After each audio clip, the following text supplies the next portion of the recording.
I've never defined what a very high volume approach is because it's an ambiguous term. I've never quantified what that is. Through our meta-analysis, we've said 10 sets. Is that high volume? What I would say is that I would still say that they would need to alternate to have some type of scheme where they alternated higher volumes to try to push themselves.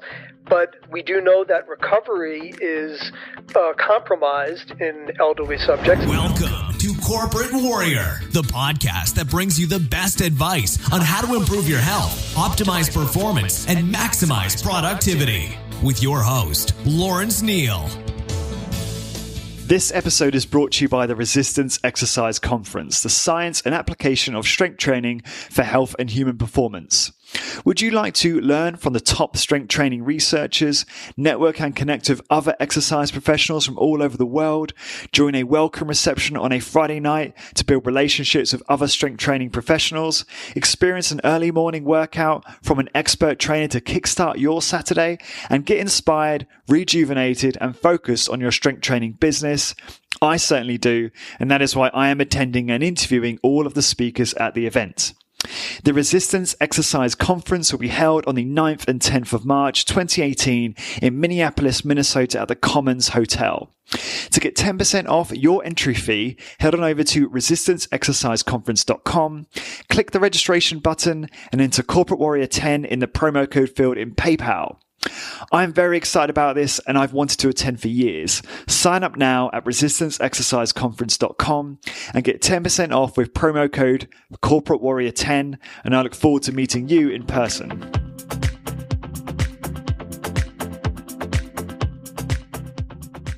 This episode is brought to you by ARX, the most innovative, efficient, and effective all-in-one exercise machines I've ever seen. I was really impressed with my ARX workout. The intensity and adaptive resistance was unlike anything I've ever experienced. I love how the machine enables you to increase the negative load to fatigue target muscles more quickly, and I love how the workouts are effortlessly quantified. The software tracks maximum force output, rate of work, total amount of work done, and more in front of you on screen, allowing you to compete with your previous performance to give you and your clients real-time motivation. The ARX uses a computer-controlled motor to give you the exact amount of resistance your clients need 100% of the time. This means that the resistance can never become dangerous, is intuitive and simple to use, and can provide you with all the results you and your clients are looking for in a fraction of the time.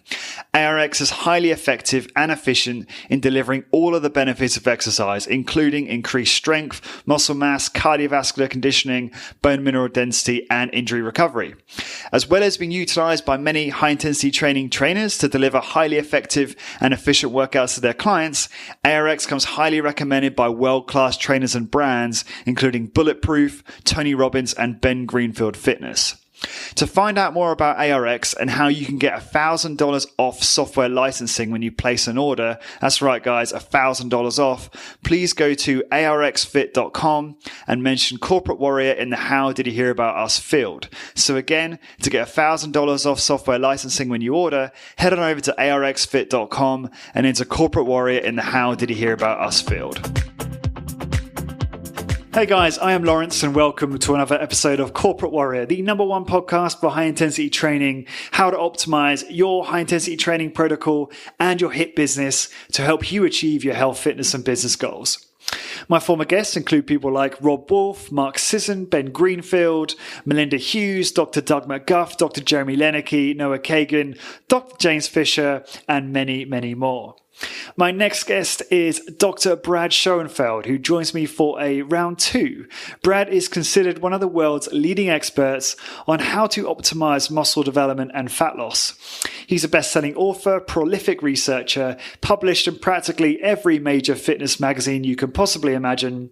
He's featured on many national television shows like Fox, CNN, CBS, etc.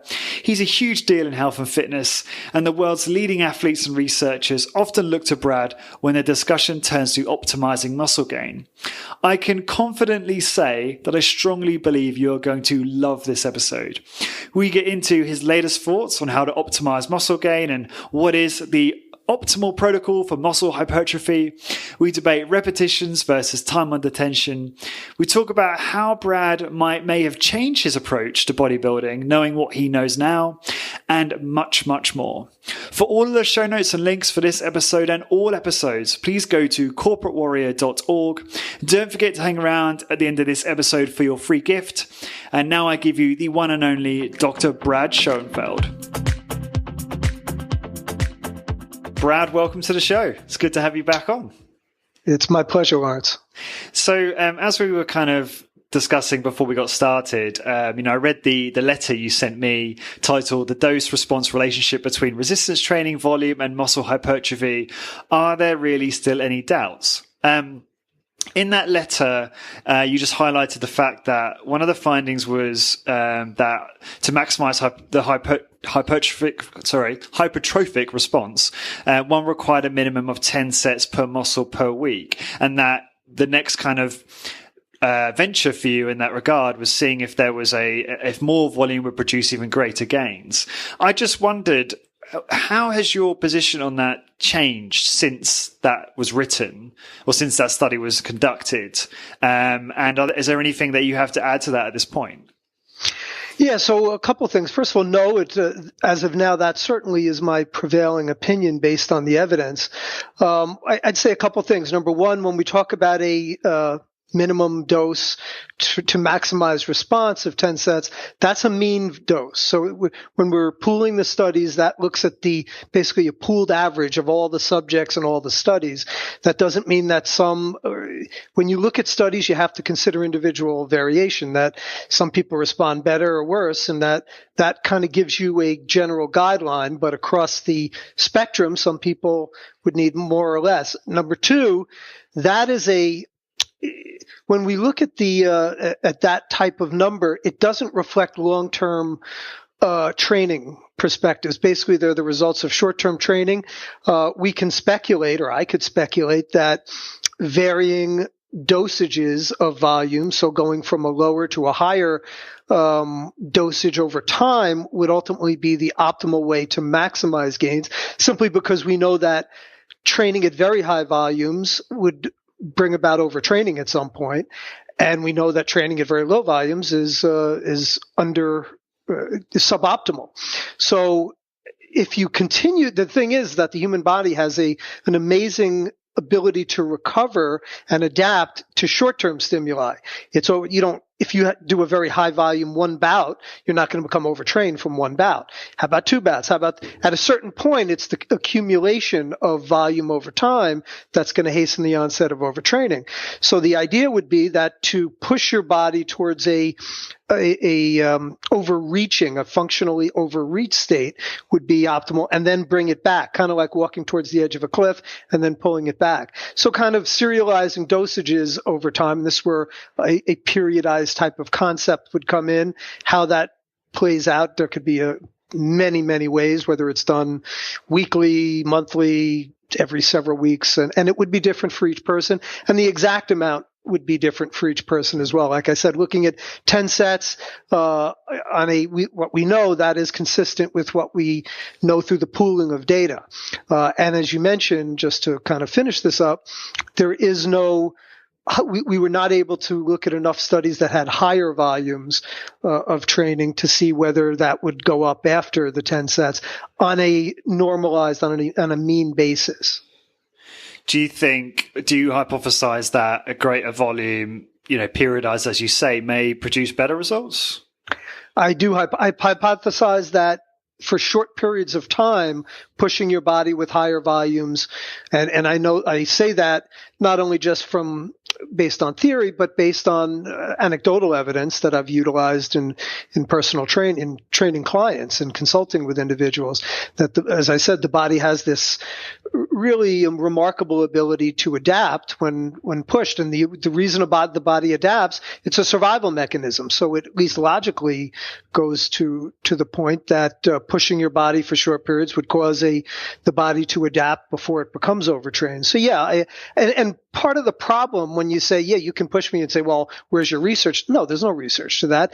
And it would be almost impossible, or I shouldn't say impossible, but extremely difficult to carry out those types of studies just because you're limited in the time frame. We don't have 6 months to carry out a study where you would manipulate the volume over time. And this really deals with one of the issues with periodization in general and trying to ascertain the benefits or lack thereof of periodization, because studies are not designed to be carried out in a manner that would you'd be able to draw great inferences from it. Yeah, and I'm going to come on to that in a second. More questions about periodization. Your clientele, from what I understand, are mostly high-level bodybuilders and figure athletes. Do you think that they're going to potentially respond to the higher volume approach, that you mentioned there anecdotally because of their genetics? Is it a bit of a biased population in that respect? Yeah, so first of all, that's a great question. And there's not been studies carried out in elite athletes or elite physique competitors where I can answer that from an evidence-based standpoint or research-based standpoint. What I would say is, first of all, we are currently carrying out a study. So here's another caveat. I would say that the vast majority of the literature to this point has looked at the volume response in untrained subjects or those with poor, minimal training experience.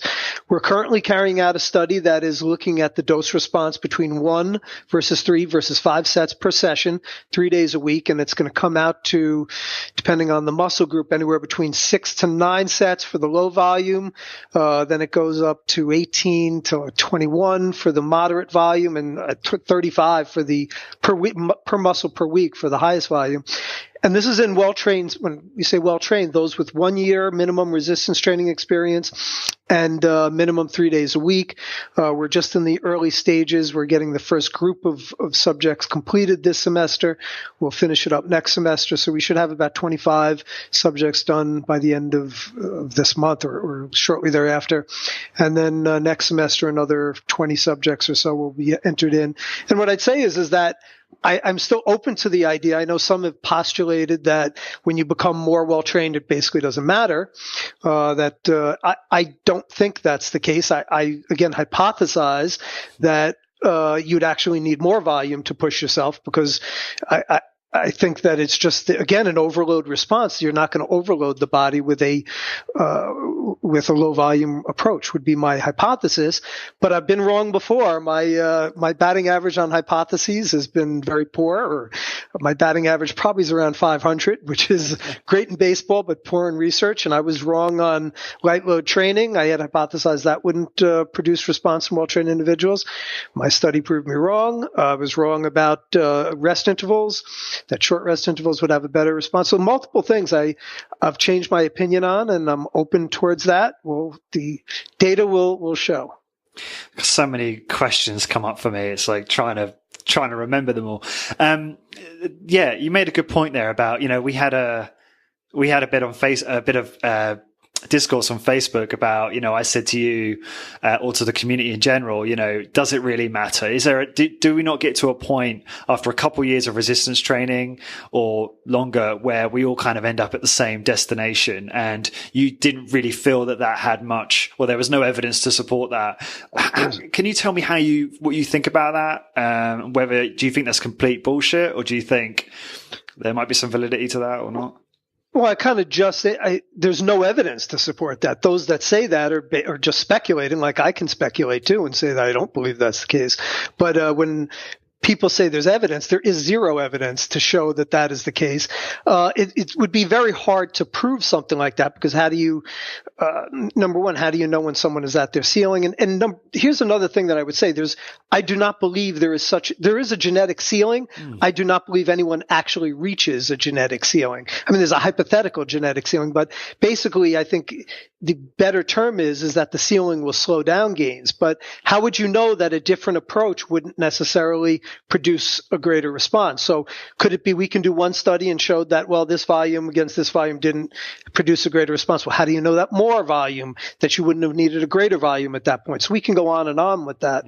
I do think there is, as I mentioned, a lack of studies. Certainly, there is a lack of research in well-trained subjects. I'm looking to somewhat fill that gap. I think this is going to be a really interesting study. It will be. And we're looking, by the way, at multiple muscle groups. I'm looking at upper body, biceps, triceps, quads. We're looking at strength, multiple factors of strength, muscle endurance. So we'll have some good data, and one study is still just one study. So some people will never we kind of were talking before earlier. Some people are never satisfied, and they'll continue to just, I think, basically obfuscate from the research. I don't. Here's what I would say. I don't know how anyone who looks at the current body of research cannot say that there is an effect of volume. And here's another, basically we showed in our meta-analysis, 15 out of the 15 studies, 14 of them were on the right side of higher volumes. Now you could say, well, some of them were minuscule. Yeah. How much does it contribute? That is certainly something that is open for discussion. We did quantify that in meta-analysis. But here's something else I'd say to you, Lawrence. Yeah. The thought that a one-size-fits-all prescription, so a one set to failure is optimal for everyone, goes against everything that we know from science, in that when I do a study, there's a wide range of responses. To say that everyone responds the same and only needs, let's say, one set to failure would be the same as saying everyone needs to go out for 10 minutes and would get the same suntan. It just doesn't happen. It's not a science-based way of looking at things. It is not it's contrary to what we know through the evidence. So again, what I would say is that there is going to be different responses. Some people might be more responsive to a lower volume. What that is lower and higher are ambiguous terms, but some people would probably respond to lower volumes, while some people need more volumes. There has been evidence showing that those who respond better seem to do better with higher volumes. How these things play out are still waiting to be determined. But I think that anyone who professes that this is the one way to train is not taking a scientific perspective on it. Cool. It's interesting what you say, because obviously I've interviewed people where it's the typical kind of 1 or 2 HIIT sessions a week. But I've had guests on recently who are training almost every single day, which I know you probably wouldn't advise either, based on the kind of generally accepted 48-hour recovery window. So there are certainly my podcast, I'm a little bit more open-minded, and I agree completely of what you're saying about matching the individual's requirements. Just curious, deviating, okay, so you've got like the typical single set to failure, high intensity training workout once a week that some people do follow, like a full body by science, big 5 type approach, for example. However, if you were to take a two workout per week protocol, and you matched the time under tension, so the time the muscle under tension, and you equated that with a study that did, your 10 sets per week, 10 sets per muscle per week, would you expect to see the same outcomes? I'm not sure how you would do that. So you're saying a very low volume. How would you match the time under tension? So one protocol would be, I guess it would be many more repetitions, whereas the HIIT protocol would be less repetitions, but they'd be matched on time under tension. You see what I mean? So like if it were the former protocol would, let's say, be a 2-2, like 2 up, 2 down. And then the high intensity training protocol was a 10 up, 10 down, let's say. Then obviously the former is going to need more reps to equate the total time under tension between both protocols. But you're still saying it would be a one set versus one set, because if you're doing multiple sets versus a typical HIIT, then the time under tension wouldn't be equated. That I don't fully know, because in my head that is equated. Because if you're doing one set, versus doing multiple sets, I don't know how you'd equate that. Because let's say, so here's where you're going to start to get into some what I think is murky territory. Okay. Let's say you're doing a HIIT routine. You're saying 5 exercises. Let's say that, yeah. One set. One set. Using a 10 seconds up, 5 seconds down. Something like that. Yeah. That's okay. Fine. So at 5, basically, what would your total time under tension be per that an exercise then? How many reps would you get? So the total time under tension typically would be like 60 to 90 seconds, which might get you. So that's 5 minutes of total work that you're doing then. 5 minutes of time under tension, actually. Correct, yeah. Is what you're saying. Yeah. You think that doing a multiple set protocol multiple times, several times a week is going to, how do you equate? You're going to get way more time under tension than 5 minutes. But but this is my point, like if you were to do 2 high intensity training workouts, so that would be, let's say, 10 for argument's sake, 10 minutes time under tension. Because what's often said in or described in the HIIT community is that if you watch someone working out typically, and they're doing and they're in a gym for like an hour, their actual total time under tension is probably not a great deal more than a lot of high intensity training subjects, because they're farting about, or they're having long rest intervals between sets, or their cadence is very fast. That's my point. Does that make sense? Mm-hmm. Yeah. So you're asking me to speculate on something that there's limited research on. I am. What I would say is there actually has been a study that kind of looked at that. It was done by Schoenfeld, who actually looked at a super slow, it was 10 up, 4 down, versus a traditional 1-1. And the time under tension actually was substantially more for the HIIT type, the super slow type approach. And the results showed substantially greater muscle growth for the traditional type of training. Now, that was one study, and they used biopsy to look at that. The whole time under tension thing is very poorly understood. Those who say that you need a certain time under tension, like 40 to 60 seconds, there is zero evidence of that. So again, it's pure speculation. I'm not saying, could it be true? I guess it could, but I've never seen there is no evidence to show that. And I think it's more, I think time under tension is not the only thing we need to look at, because the actions themselves have effects. We recently showed in a meta-analysis that eccentric actions have greater effects than concentric actions, and not only greater, but differential. So potentially having more contractions themselves, you're just looking at it. Let's say I'm doing one contraction.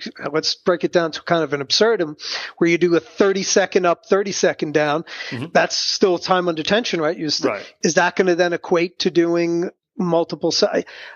I can't say based on any research that's out there, but I would speculate that it's more complex than that, a lot more complex, and that I do not think that in itself would produce equal or certainly better, but even equal results. I think that there is some evidence, number one, to achieve that type of time under tension. There's 2 factors to maximal muscle recruitment. There is the intensity of the load, so how heavy the load is, and the speed of execution, how fast the repetition is performed. So faster reps and heavier loads equate to greater, more muscle recruitment, overall recruitment. When you use very light weights, but you're training at a normal speed, you're getting the one factor that's going to help to maximize recruitment.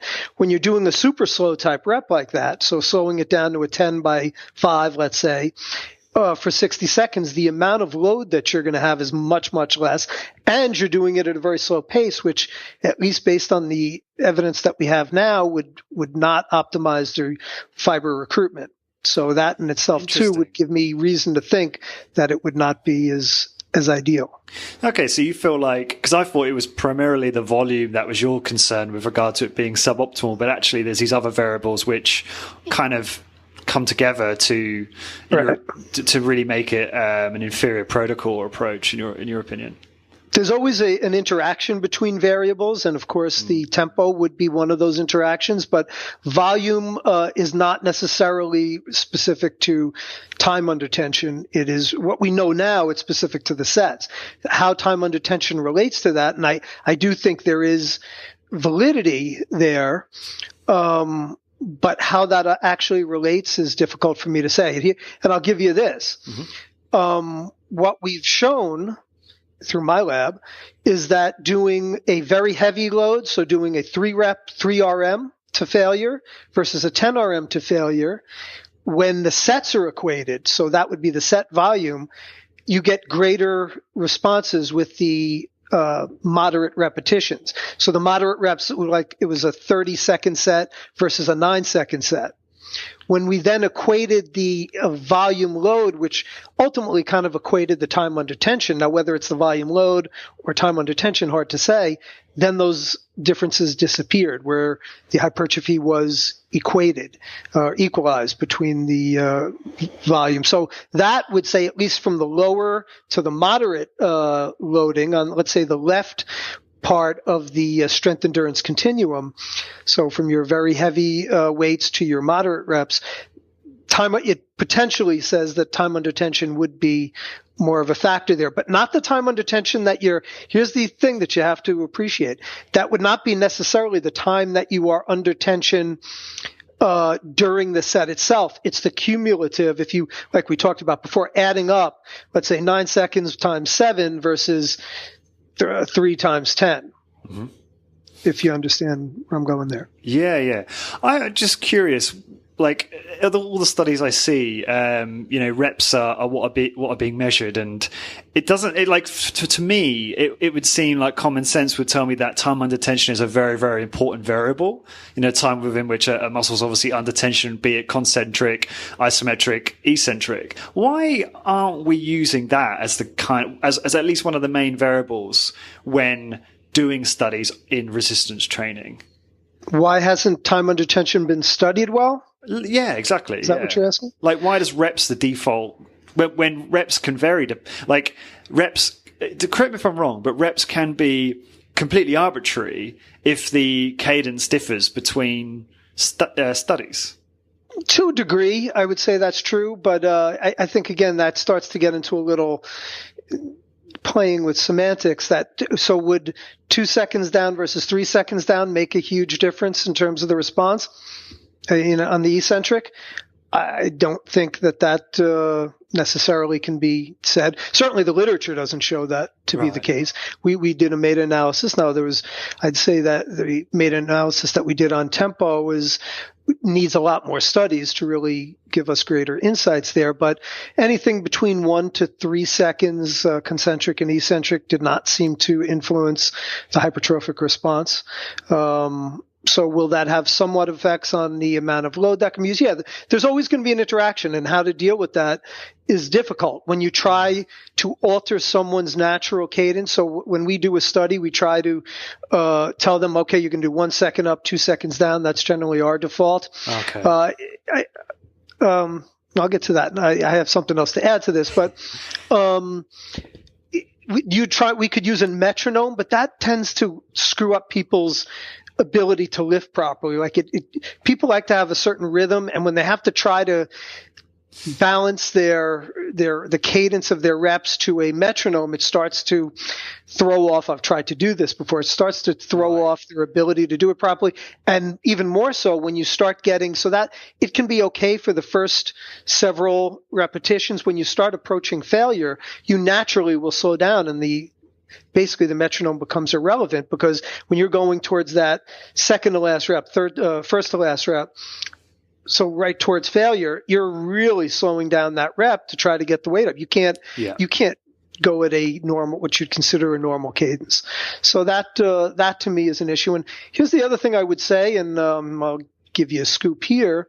We have a study that's currently in review where we looked at what's called a mind to muscle connection, which you've probably heard of, but how you think about the rep. And what we found was that thinking about the muscle as you're contracting it, regardless of the rep speed, created a greater hypertrophic response, at least in the upper biceps it did, compared to just having a cue where you just want to get the weight up. And that, to me, really, from a tempo standpoint, I think is the more pertinent factor, that it's focusing on the repetition. I think that beyond a certain point, as I just mentioned earlier, that slowing down, volitionally slowing down repetitions becomes self-defeating, and it becomes a negative based on the limited information that we have. And that's time under tension aside. I think there's just logical and certainly the one study that I mentioned, some evidence showing that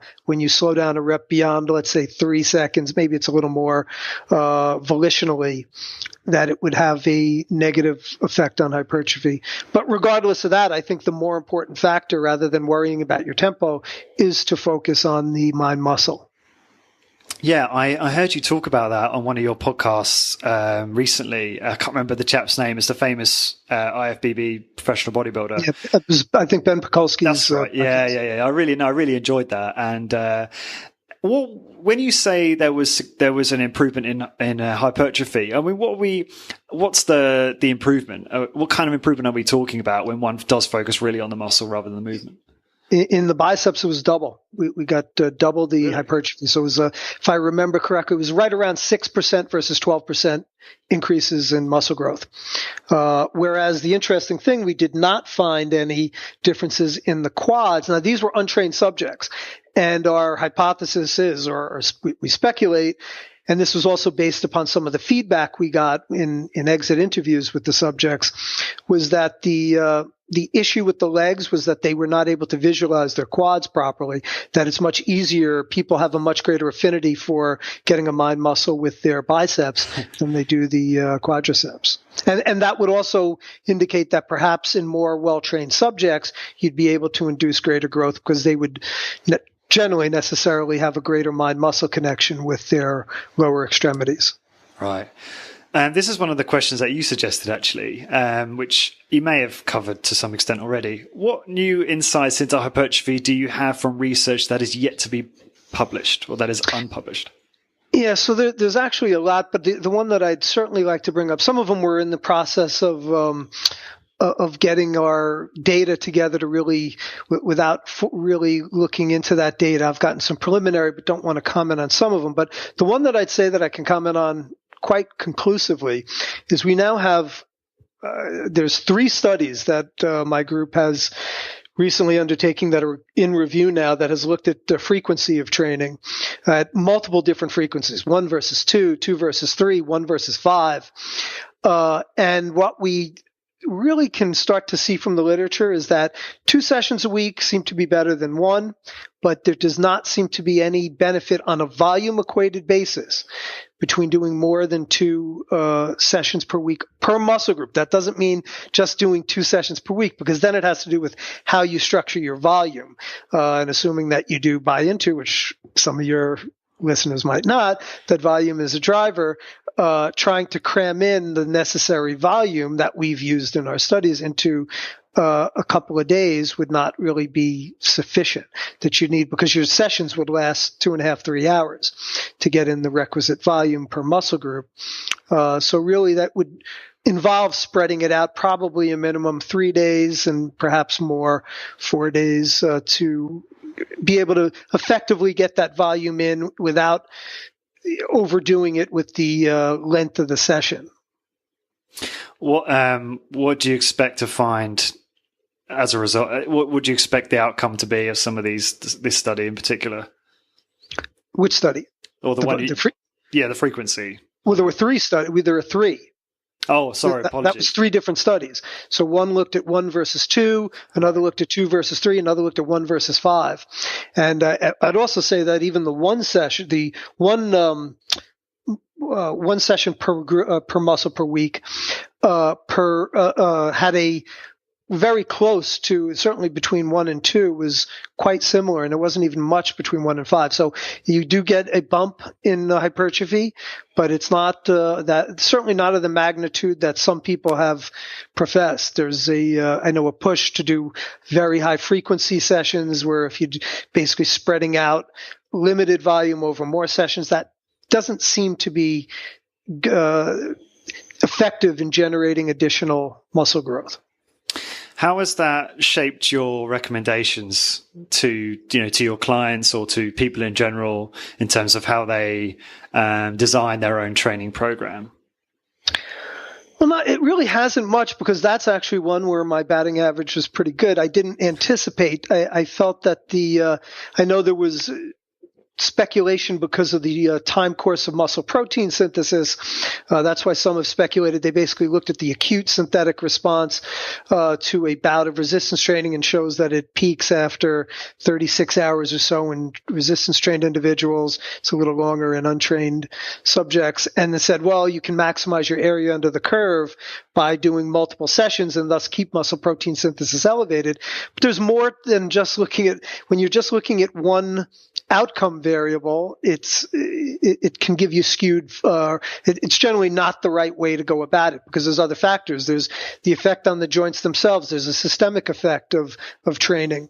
So when looking at all the factors together, my view is fairly similar, and it doesn't really change what I've been preaching for a long time. So last time we were talking, you were describing to me about, the kind of template you often advocate for your trainees, which is this kind of periodized approach where you're cycling low, medium, and high volume approaches. And I just saw, I think it was literally yesterday, Stu Phillips' Instagram, Dr. Stuart Phillips, talking about how periodization had no advantage for hypertrophy. Did you see that? I just wondered, because those guys are all in Brazil at the moment, and I just wondered what your take is of all that and how you responded to that.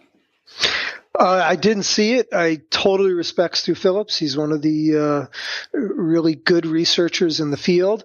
To say that it has no basis, I'd say several things. Number one, there is some basis. I would say in general, when you say research basis, I'd say in general that he's somewhat correct. We actually just did a meta-analysis on this topic.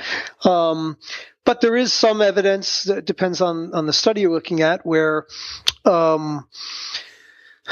we one of them was from our lab when we did a daily undulating approach looking at low, medium, and high repetitions versus not doing a period, basically just doing your 8 to 12 reps. And we showed somewhat greater hypertrophy, certainly through the effect sizes. And there's certainly one other one that I'm aware of that's in review now that does show in the later courses of a routine that periodization had an effect on hypertrophy. But here's what I'd say. It's very, as I kind of alluded to this earlier, an absence of evidence is not evidence of absence. To say that there is no evidence of periodization or no good evidence does not indicate or does not mean that the periodization is not an effective means. And it comes down to some of the difficulty in the approach of studying it. Because look, what periodization, the basis of periodization, it's the planned manipulation of program variables over time to continue optimizing a given fitness component. If we would agree that at some point you would be overtrained if you kept doing a higher volume approach or approaches that might lead to greater hypertrophy over a long period, but not in the short term, that in itself would indicate that that at some point you're going to need to switch around your variables. If you would agree that perhaps, and you might not, but that training throughout a spectrum of repetition ranges might have beneficial effects for hypertrophy. That in itself, again, so you have to look at the time course of what we're looking at here and how it's measured and other factors. And what I would say is that there's a very good anecdotal basis, what we know empirically through athletic training, that it's beneficial.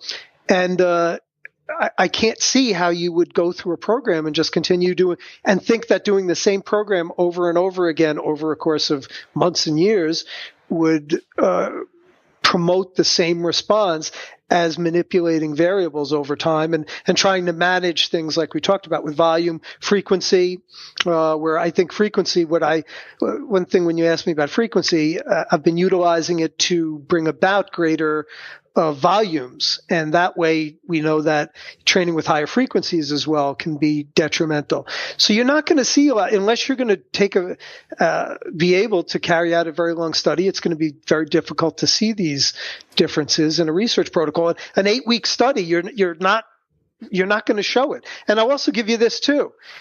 Most of the studies that have been done are not going to show it. And as a matter of fact, I think are biased towards not showing it, not only because of the the length of these studies, but because they're dealing with untrained subjects. I would not expect untrained subjects to need a periodized approach. You're getting a learning curve during these early stages. So trying to as a matter of fact, when I train an untrained, someone who's never trained before, I want to keep things the same so they get greater learning to reinforce positive learning, not manipulating variables. They're not the right population to study that with. So over the course of the first 4 or 6 weeks, certainly, it would be, to me, counterintuitive. And as I mentioned, I am aware of a study that has looked at they did actually a midpoint test in untrained subjects, and they did find greater, there's actually, I think, 2 that I'm aware of. One, I've just talked to someone who told me about it, and they showed that after that initial basis, that's when periodization started to show an effect. So from the first midpoint test to the final was where you start to see it. So I would just say that it behooves you to look at the studies before you would dismiss the potential. Yeah, and as I said, I only saw that yesterday, and I thought, oh, I wonder if Brad's seen that. So I thought I'd just mention it to see what you made of it. It's just interesting because as you're saying it, something came up for me in my attempt to kind of reconcile this with high intensity training. Doug McGuff talks about how he actually periodizes his routine. So he'll fluctuate and vary between a big 3 and a big 5 routine from week to week, depending on his ER schedule, because he's a full-time ER physician. So he's got a very stressful life, and he will I guess that's more from a recovery perspective. And so he can get at least one workout in a week. But I hear what you're saying. And I also think that periodization can apply in that context as well. But recovery is that is the essence of periodization. So to say that you only should be doing, that just doing two workouts a week forever is going to, and doing the same exact volumes and the same exact rep schemes, et cetera, is going to maximize your routine. Well, I mean, I don't know one bodybuilder that would subscribe to that approach. And you want to dismiss anecdote? Well, okay. But I would also say this. Here's another thing that most people perhaps aren't aware of, but periodization is a concept. There is no, you just talked about how your colleague periodizes a routine. There's a gazillion different ways to go about periodizing. So when we study a given periodization a research study, that's one iteration of how it can be carried out. Does that mean that if you periodized it in a different way, you wouldn't be getting? So this is, again, draws a lot of difficulties when you start to try to ascertain an evidence-based approach to something like that. You have to kind of look at the context of the studies that have been carried out, and then look beyond it to what we know just through logic and reasoning. Do you think that when you talk to people that are a lot older, so people that are in their 60s and 70s, do you still kind of, if they say they want to maximize, hold on to as much muscle mass as they can as they age, do you still advocate, this a fairly high volume approach, even for someone of that population, of that age? Or so you'd have to define what is a very high. I've never defined what a very high volume approach is because it's an ambiguous term. What I said was that higher volumes versus lower. I've never quantified what that is. Through our meta-analysis, we've said 10 sets. Is that high volume? Is 15 sets? Right. So where that is, what I would say is that I would still say that they would need to alternate to have some type of scheme where they alternated higher volumes to try to push themselves. But we do know that recovery is compromised in elderly subjects. And I would say that as a general rule, on the whole, they would use lower volumes then you'd have someone who's younger. And if you want me to generalize. Now, again, that then comes down to the individual. And I know some 60-year-old bodybuilders that can wipe the floor with some younger individuals. And many things are going to enter into that. And you have to look at medical. Do they have arthritis issues? How that's going to affect their joints and many other factors. So it always comes down to the individual. We can make guidelines, give general guidelines as to these things, but I would never say, when you'd say high volumes, I would never say that everyone needs to do 30 sets or everyone needs to do any given number of sets. It's then going to be, what I look to do is to establish general guidelines and then customize that to the individual based upon a multitude of factors.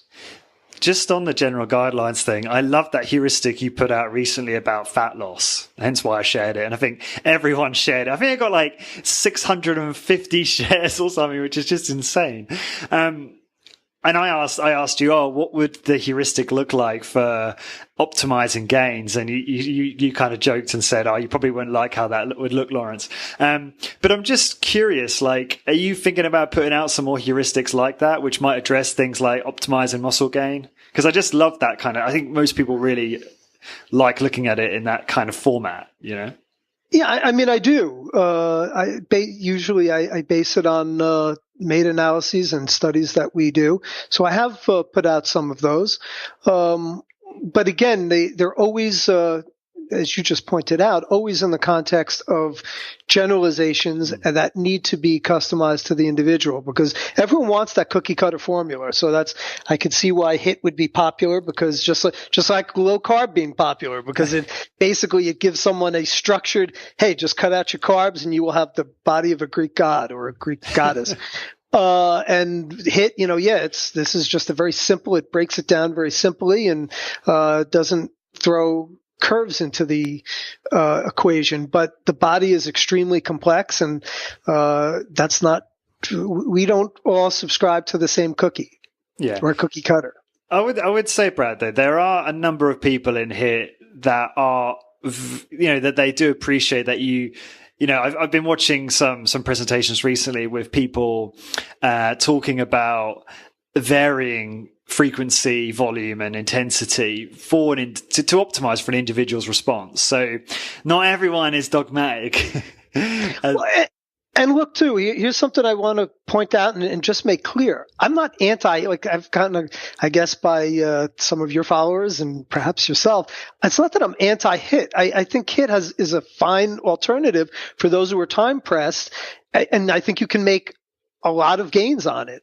I'm not dismissing the efficacy of using a HIIT program. It certainly works, if you will. My only point is, if you want to maximize your results, the prevailing body of literature shows that is not the way to go. And those who, it seems that there are people, they continue to obfuscate and to try to throw out red herrings. So kind of like you said, one thing that I hear a lot, they didn't all train to failure, so I think this is something I do want to address, because I've heard this now on several different occasions or seen it from some different people. And like, number one, there is show me compelling evidence that every rep has to be, or that every set has to be taken to the point where you're red or blue in the face and the vein in the side of your head is writhing like a snake before that's considered the end of a set, that has any beneficial effects on hypertrophy over taking it just short of that, or where that lies. And there's actually evidence to the contrary that as long as you're going very close to failure or challenging your muscles, even not so close, some of the heavier load studies show that going to failure at a 6 RM versus going 2 reps short of it didn't produce much difference. And I think the literature the evidence is still out on that, but I cannot think of any reason why, if you really challenge your body, where you're really pushing on that last set, and even if, hey, could I have pointed a gun to that person's head and said, get another, and maybe they could have eked that out, would that have had any tangible effects on growth? I think that's extremely presumptuous, and there's zero evidence of that. And I will say that in my studies, every set is taken to the point where they are challenged severely, where they really push themselves. Again, I just think it's kind of a red herring, and it's some of the people that are making these claims want to create non-falsifiable hypotheses where no study is going to be good, and it keeps the kind of that HIIT mystique alive, where you say, well, it still can be just as good. And it's just not consistent with the evidence that we have today. In the populations, when we've talked about, there's some limitations to the extrapolation to the populations. But that doesn't dismiss the fact that HIIT's a viable alternative. And I would say for the majority of people, the majority of people don't have goals to maximize their muscle growth. So it's fine for them. They're going to get there. I don't think they would see appreciably different results if you're talking the general masses. 80% of the population, 85% of the population. For that 15 to 20% of the population who want more, you need to do more, and you need to do things like vary your rep ranges and look at certainly manipulate volume, manipulate other variables, perhaps use some more specialized techniques. This is a very generalized question, and I know you're going to rip it to pieces, but those that are doing high intensity training, and let's just take the vanilla approach of, one workout, single set to failure. Like, if you had to put a percentage on it, like, how much do you think they're missing out in terms of what they could get if they actually changed their protocol? I mean, that is such a general question. And look, if you want to go by our meta-analyses, the gains between a very low volume, now that what we considered very low there was actually lower than probably most HIIT proponents would use. But even if you then bumped it up to that next volume, that 5 to 9 sets per muscle per week, if you want to start equating that, the differences were still about 3% different. So could I extrapolate that to 70%, 75% results? I don't know that. But if you want to try to pin me down, I'd probably say you can get 70 to 80% of the gains with a HIIT routine. Interesting. Cool. And that's complete speculation. That's, speculation based, like I said, on that meta-analysis and just, I think, what we can potentially infer. Yeah. No, that's cool. I appreciate it. It's almost impossible to answer that. Yep. So quite a few questions that were submitted. I think I've asked a couple, although I've been quite selfish in the first half of this. So one of the questions was, are we in a position to put to bed the myth that you must move fast to recruit type 2 muscle fibers? Isn't effort or intent to move fast what really counts? Yeah. That again gets to be somewhat of a murky question. I think there is some evidence. Certainly that is the thought that you do not recruit high threshold motor units with very light weights has completely been debunked. That I would say without equivocation is true. Whether you recruit, let's say, all motor units, the highest threshold motor units with very light weights, I still think there is some skepticism of that. I think you recruit a majority of them. Whether you might get additional motor unit recruitment with heavier loads remains to be seen. But it is certainly there. It's the intent to move quickly. We talked earlier, that is in recruitment, that is a central factor, the intent to move quickly. Now, here's what I also would say. Recruitment alone is not the be all end all, because let's say I take a pen and I lift it, I recruited muscle fibers. Just recruiting fibers does not mean you're going to stimulate them to adapt. And how those fibers are recruited with varying loading schemes is still a subject that needs a lot more research as far as I'm concerned. As a matter of fact, we have a paper in review that shows that there potentially is differences between low load and high load in terms of the fiber type adaptations that take place. And that potentially could speak towards how they're stimulated throughout the course of a set with heavier versus lighter loads. So you still feel like heavier loads are important for optimizing a training program? When you say heavier, I don't think that so I don't think you necessarily have to train with 90% 1RM, but there is going to be I think at some point there's going to be a threshold and again, this is still, when you say, do I think that? I think there is that possibility, yes. I will also say this, that we have another cool paper in review where we looked at 20%, 40%, 60%, and 80% 1RM. And this was a within subject design where we had one leg train at one intensity and the other train at another intensity of load. And the 20% 1RM was substantially lower in terms of hypertrophy than the 40, 60, and 80. And that seems to show that when you get into very light loads that, you are not maximized. And they were all, every one of the sets was trained to failure.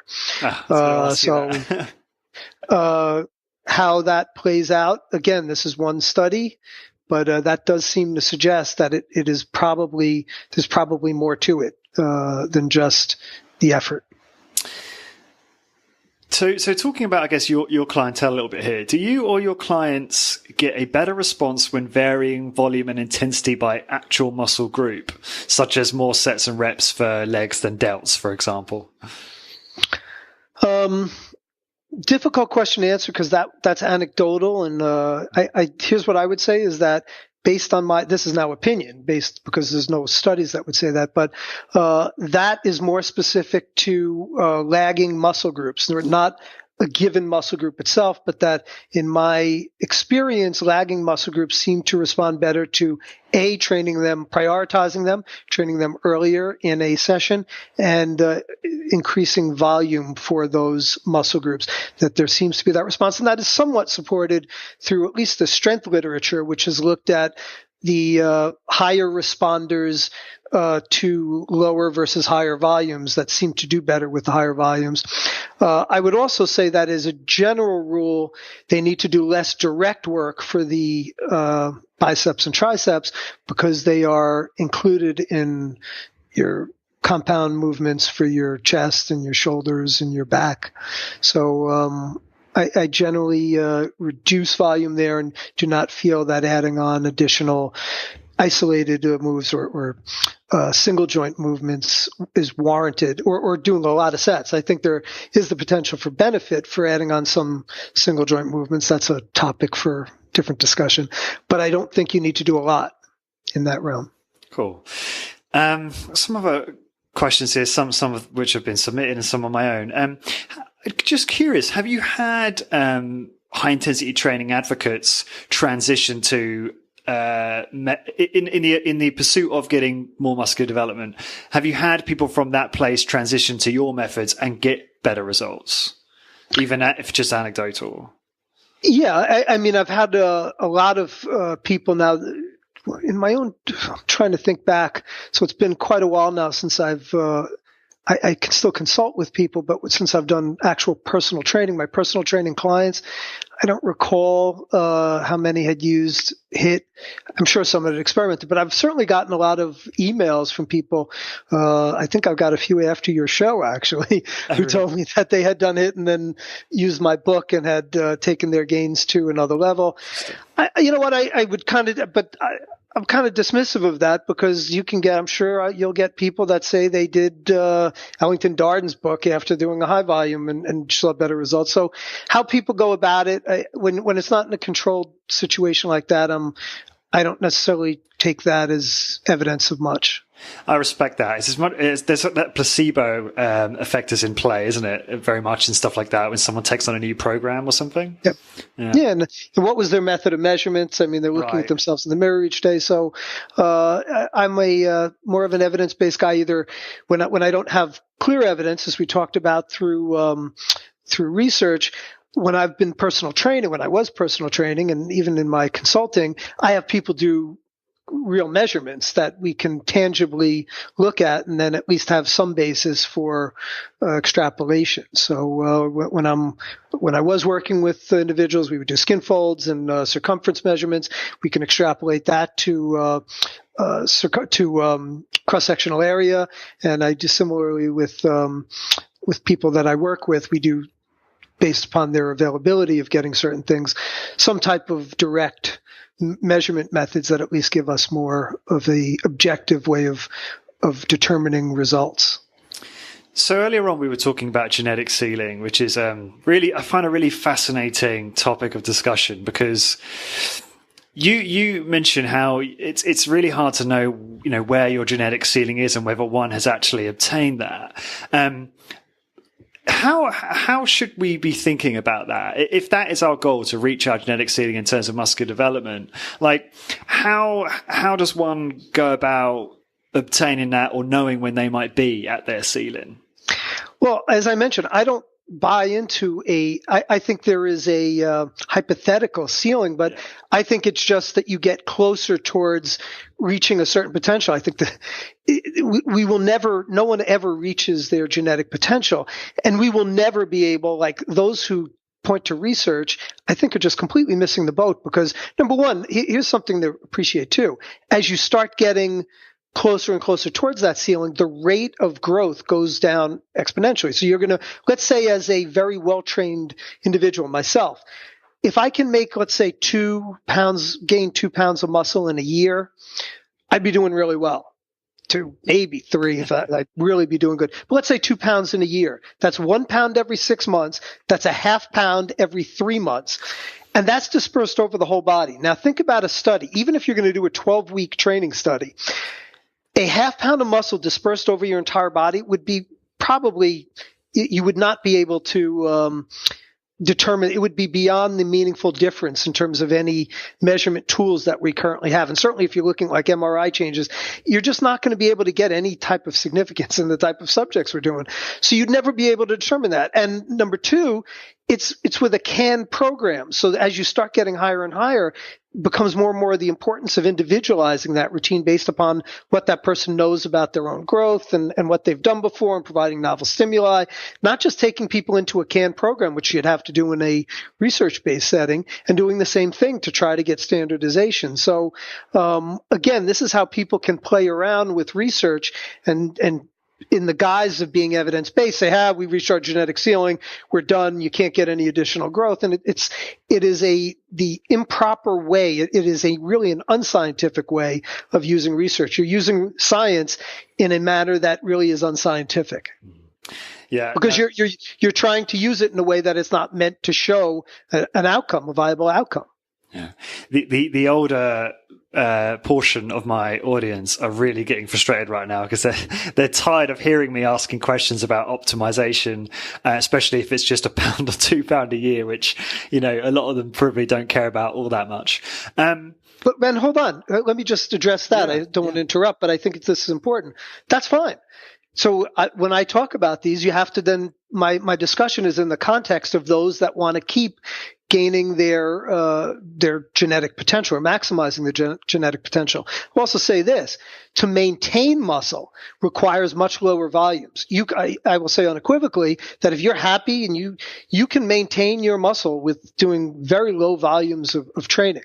So once you get to a certain level, now it's not been shown, this has been shown in more moderately trained subjects, maybe at very well trained. There's never been a study, certainly that I'm aware of, that's looked at like high level bodybuilders, natural bodybuilders, who then did very low volumes over time and looked at the retention of muscle. But a good case can be made once you're happy with your results. Just doing your very low volume training protocols can keep you there. Once again, I know that can vary very much depending on the individual, but how low are we talking about in terms of maintenance, in terms of training volume? 50% reductions off of a higher volume program. Now, again, it's not been, there's only been a couple of studies that I'm aware of, but the ones that have been done show that reducing 50% to, I think one was even up to 70%, if I recall, of the initial volume. So, I mean, look, I think you can extrapolate that to a generalized HIIT type program, doing one set per muscle, like a total body workout 2 or 3 times a week. Not that I'm trying to do that. Okay, cool. So some more questions that were submitted. What is your take on neck training? If your goal is to stimulate a hypertrophic response in the neck, do you think direct neck training is necessary? Do you advocate it? If your goal is to maximize the hypertrophy in your neck, yeah, I think that just like any other muscle group, the neck does not get a lot of ancillary work. We're talking about the neck. I assume you mean like the sternocleidomastoid. Depends. Are you talking about the trapezius? What then constitutes? Some people might say the trapezius is part of the neck, the upper traps. Anyway, but yeah, if you want to maximize, let me say this. Because basically you're getting isometric. Your neck is trained primarily isometrically in most. It depends upon what you're now, again, if you want to talk about the traps, do get some dynamic work, like in shoulder pressing and some other movements that require elevation. But certainly some of the neck muscles only are getting static work. Why would you then assume that if you only worked your biceps statically, would you assume that you'd maximize that hypertrophy? So yeah, if you want to maximize the hypertrophy in a muscle, direct work is beneficial. I mean, I've been doing kind of manual resistance on the neck and that type of thing for a few years, but how much, because obviously the neck, obviously there are certain muscles in the body that don't grow beyond a certain size because they will cease to kind of perform their function properly, naturally. And I wondered, the neck is I'm assuming the neck is one of those. I mean, how much potential do the muscles in the neck have to grow? I mean, you could take a look at some wrestlers. It has a lot of potential to grow. That would be specific to the individual, just like how much potential do the calves have to grow? Some people would say none because they can never grow their calves well. But every muscle has the ability to grow, and that the extent to which it will grow is specific to the individual. Some people, I've seen necks where basically the person looks like their head is attached to their shoulders. Their neck is so big. So, that I don't think that is a fair comment in the sense that I don't think the neck is inherently that limited. So I had two really good questions that were submitted that were so well written that I'm literally just going to read them verbatim. Okay. So here we go. Some evidence suggests that even among those who strength train into old age and manage to preserve a high percentage of their youthful muscle mass, there is still an inevitable and possible irreversible loss ability to produce explosive power. This may be related to nerve atrophy that disproportionately affects the fast twitch fiber. Do you have any opinion on whether or not certain kinds of training are more likely to attenuate this decline? Great question, and the answer is absolutely yes. So there is some really compelling evidence that we can talk about tempos for hypertrophy. And like I said, I think to me, based on the evidence, it really comes down more to mind muscle, to maximizing it. I don't think within a 1 to 3 second concentric eccentric, I think that certainly the evidence is such, current evidence, that there probably isn't much difference there. With respect to power, which of course potentially can be relevant. Strength is relevant to power because power is built on a foundation of strength. So there's some heavy load lifting is required to maximize power. But there is actually some really compelling evidence in the elderly that training with fast concentric repetitions enhances their indices of power and their functional capacity. So if you want to, and these were the studies were in 65-plus-year-old individuals. So adding in, now it doesn't have to be all the training, certainly doesn't mean you need to train all your, to do all your training in that fashion, but at least some of your training, and again, this can go to periodization, where having maybe either a day per week or a week per month, or however you want to structure it. Periodization, as I said, is a concept and how that's factored in. But doing some type of power training where you are moving repetitions explosively on the concentric actions.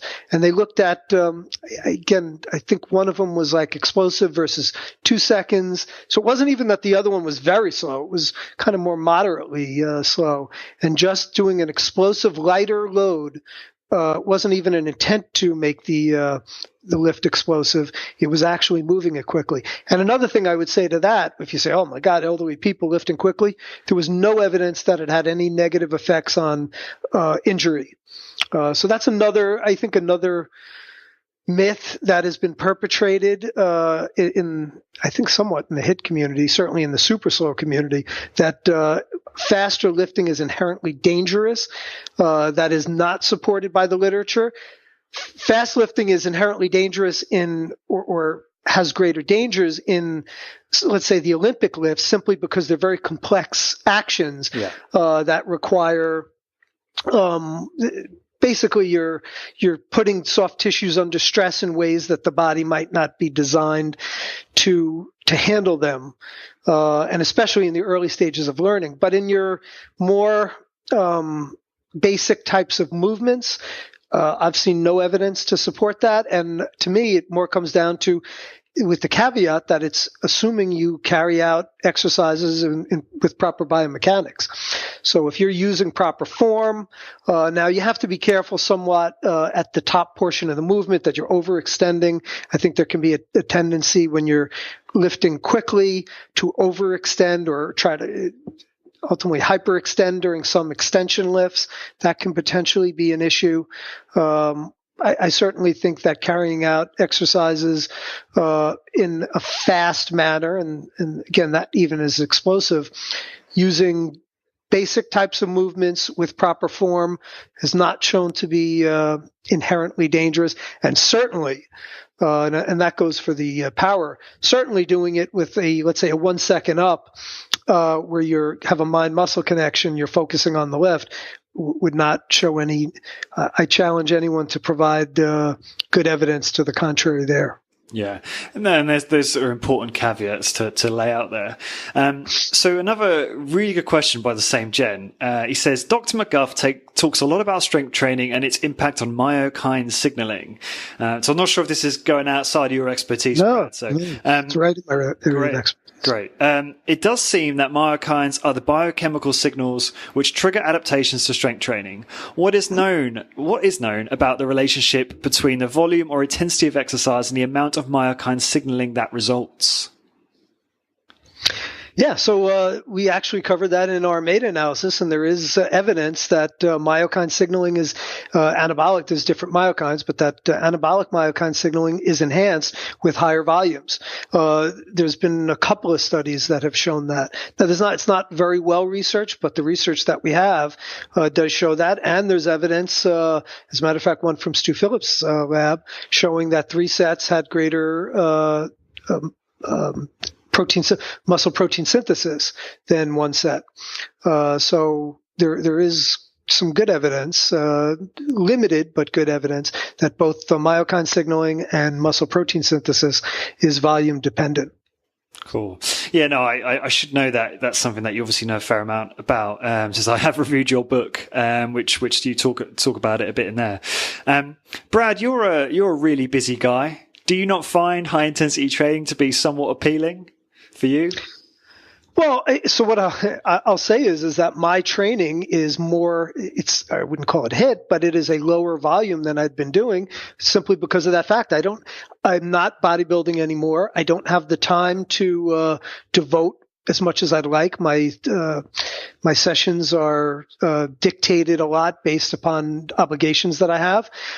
So my volume is much less than it was, and I look to perhaps eke out a little gains by trying to push the volume a little more. But I'm, I guess, kind of I'm resorted to the belief that I'm probably in maintenance mode for a while until I can free up more time. So I don't think that my training is indicative of what I would do if I was going to enter a bodybuilding contest. I would have to up what I'm doing at this point. So if you're asking me about my own training, I would say, yeah, it is. When you say HIIT, a lower volume approach is it's not appealing. It's what I have to do just because of where I'm at this point. Yeah, understood. Knowing what you know now, how would you have trained differently back in your bodybuilding days? Yeah, that's a great question. So number one, I would not have subscribed to what I did in my early days was that I looked at what the pros were doing, IFBB pros. I brought Muscle and Fitness. I bought Flex magazine, and I would follow the routines of my favorite bodybuilders like Rich Gaspari and Lee Haney and Lee Labrada and Sean Ray. And that I'm sure, overtrained. I was doing 6-day splits, doing 30 sets per muscle group. I'm sure I was somewhat overtrained at that point. I got results, but I could have gotten better results. I would have done really what I'm telling you now. In the early stages, I would have done a very simple type routine to maximize motor learning in the basic movements. I would have then progressed to a split routine where I would manage volume over time, and I would have also used more of a diverse repetition scheme. I would have used frequency to manipulate training volume. So I would have had somewhat of a periodized approach where I went from a 3 to a 4 to a 6-day routine over time. My goal would have been more to push myself towards a functional overreach state rather than I think I was in a non-functionally overtrained state for a while. And how might that translate to diet? Diet? Yeah, so how would your approach to diet have changed, if at all, back knowing what you know now? I just did stupid stuff. I got into a lot of the bro stuff where I'm not sure how much that necessarily affected me, but I would limit carbohydrate intake at night because I thought carbs would be stored since you were sleeping, that it would have greater. I kind of fell into all the bro myths at that time that were being purported. So not that it necessarily, I don't know if it had any negative effects in that respect, but it just was needless. I kind of needlessly did a lot of things that weren't beneficial. My protein intake probably was too high at certain points early on. I kind of went to the more protein is better approach. Again, did that hinder me? No, because it's basically just the excess is oxidized for the What's too most high? part. I was probably at some points 3 grams per kilogram or more per pound of body weight. And I was lean, so it was lean body weight. I don't think that certainly there's no evidence. I think anything over 2.2 or so is not going to be beneficial at that point. I think I certainly went too low fat for a while. That was kind of in the 90s. That was the early to mid 90s. That was a really fashionable bodybuilding technique. All of the big bodybuilders were doing 5-10% fat, and I was probably in that 10% fat range. And that was counterproductive. Again, did that hinder me? Perhaps a little. So I've become much more balanced. And by the way, I think just personally, one of the things that's kind of nice now is I used to walk around for many, many years at about 6% body fat. I was shredded year round with, I had veins in my groin area. I was so shredded, the 8-pack. And now I'm very comfortable at a 10%, 12% body fat range and eating what I like. And I think it's even healthier. I was very obsessed with the bodybuilding lifestyle and body at that time, and I've been. I think I've gotten a much more healthy perspective overall. Now, we may have covered this quite thoroughly already, but I always tend to end my shows on this note. What have you changed your mind about with regard to optimizing for muscle hypertrophy in recent memory or since we last spoke? Well, I mentioned a couple. I think that, first of all, I had dismissed the possibility that light loads would promote hypertrophy. I now am keen to include them in routines, and I think they may. Certainly, they're not detrimental, and they will promote muscle gains. I think the two things. Number one, they take certain joint stresses off. So I think it's a nice change to allow more joint friendliness. And I think that, as mentioned, they potentially enhance type 1 fiber hypertrophy. There is some compelling results there. And I didn't mention, I told you that we have a paper in review that a colleague of mine has a couple of studies looking at blood flow restriction with very light loads and has also shown that type 1 hypertrophy is substantially greater with 20% BFR to failure. So that's something that incorporating low loads into a hypertrophy routine, I think, is beneficial. The periodizing volume has kind of come over time. So that's not really somewhat newer. having more rest, especially with heavier compound loading. When I say heavier, multi-joint moves that generally will be performed with heavier loads. So like your squats, your rows, your bench presses, where I used to advocate 60 to 90 seconds, I've now moved towards having like 2 minutes, even up to 3 minutes rest, kind of gauging how someone feels, and then using your shorter rest for single joint type exercises. And where I had, like I said before, really been a proponent of your shorter rest periods. Those are kind of the big ones, using frequency to modulate volume. That's kind of developed over time. I think those kind of cover most of them. And what is the best way for people to find out more about you, Brad? Well, I'm all over social media. I'm on Facebook, I'm on Instagram, I'm on Twitter. You could just search for me. You'll find me easily there. I have a website called lookgreatnaked.com. Again, Look Great Naked, not Look Good Naked. That's a different site that you don't want to go to, or maybe you do. But and I have a lot of free content. I've been a little lax in terms of the blogs recently just because of other commitments, but I try to put up good content there. It's all free. And I have books available that if you want to search, I have a textbook on muscle hypertrophy. I have some consumer books. So just go to Amazon, type my name in, and you'll come up with a variety of possibilities. Cool. You know, you have like in fitness, you have like the Tim Ferriss effect, but it's I suppose it could be called the Brad Schoenfeld effect in terms of your impact on social media is quite amazing. So clearly you've got, it would seem from what I've experienced, a very loyal following. Is that what you see across your platforms? Well, thank you for that. And that really heartens me because my whole focus, my goal in life is to make an impact and to educate people. I don't tell people what to do. I give them my view. I display the evidence and then give my opinion on it.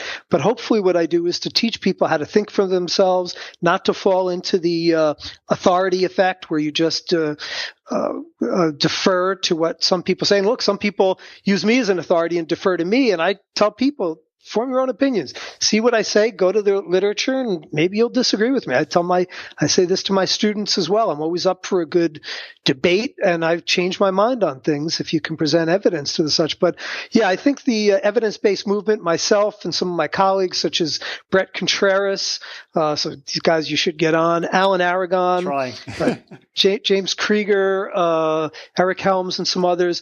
These are people that I have a ton of respect for. Look, Stu Phillips, you mentioned, another guy, ton of respect for Stu. I know you had him on recently, and I might disagree with some of the things that he proposes, but I would certainly say that the vast majority of, and same with some of my other colleagues even, the vast majority we agree on, and most importantly, we all subscribe to an evidence-based approach, that we look at the literature and we look to provide recommendations based upon what we know through science, and then taking our own personal expertise into account along with the abilities of a given individual. And the fact that has resonated with people, I don't think I'm nowhere near the league of impact of a Tim Ferriss. So hopefully we can get there in a more evidence-based effect. And if we can do that, that would make my life complete. Cool. Sounds good. And for everyone listening, to get the show notes, links and resources, everything that Brad and I mentioned in terms of studies, etc., go to corporatewarrior.org, and there you will find a full list of all episodes as well. And until next time, guys, thank you very much for listening. I hope you enjoyed that. Before you head off, head on over to corpwarrior.com to get your free ebook with 6 interview transcripts of some of my top guests, including Dr. Doug McGuff, Drew Bay, and Bill Day Simone, on how to optimize muscle gain, fat loss, and overall health in an efficient, effective, and sustainable way. These transcripts are not verbatim, deliberately. Instead, they've been transcribed in an easy read format to make it more enjoyable and easier for you to quickly pick out what you need and start getting results.